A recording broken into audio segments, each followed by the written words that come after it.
You're watching Satluj TV News, I'm Angus Scott in London. As protesters have taken to the streets in cities across India, Bangladesh and Sri Lanka to express support for the Palestinian people and denounce Israel's retaliatory strikes on Gaza, the global response to the bloodshed in Israel and Gaza has revealed deep divisions.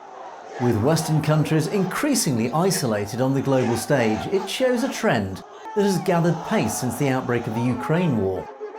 On the day of Hamas's unprecedented attacks on Israel, Western countries condemned the militant group's onslaught in the strongest terms, insisting nothing justifies terrorism. While some non-Western countries, such as Argentina and India, have shown solidarity with Israel, many others have simply called for de-escalation, including regional heavyweights Saudi Arabia, Egypt, Morocco and Turkey, as well as global powers Russia and China.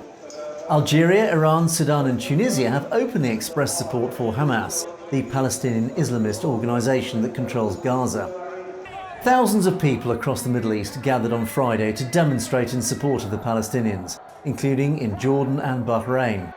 Hundreds of Afghans, including Taliban security forces, also gathered in Kabul to lend their angry voices to the protests, as well as in Karachi in Pakistan.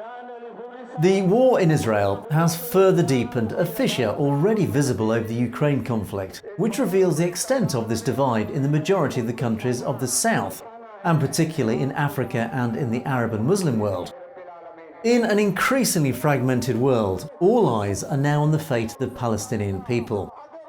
The issue is especially fraught for those Arab states that have normalised relations with Israel, while still proclaiming unwavering support for the Palestinians. There has been a shift in influence from countries of the global south, seeking a balanced global order, to those non-Western nations seeking to reintroduce Palestine into a negotiating game. But feelings towards Israel are bound to evolve as the scale of the human toll is uncovered, alongside the hostage crisis. Israel's response in Gaza will be violent and will thus cause a geopolitical dilemma between the dismantling of Hamas and the safe management of hostages. To a greater extent than in Ukraine, foreigners are amongst the victims of the Israel-Gaza conflict. Around 150 men, women and children of various nationalities are being held by Hamas, which is further complicating the dynamics of the conflict. Meanwhile, Arabs the world over continue to take to the streets as Israeli troops mass on the border with Gaza, ready to unleash the storm.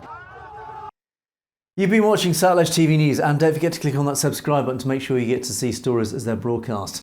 And of course, if you have any comments or opinions on any of our news stories, you can comment below, or indeed drop us a direct message at message@satlujtv.com. I would love to hear from you. In the meantime, thanks for watching. For Satluj TV News, I'm Angus Scott in London.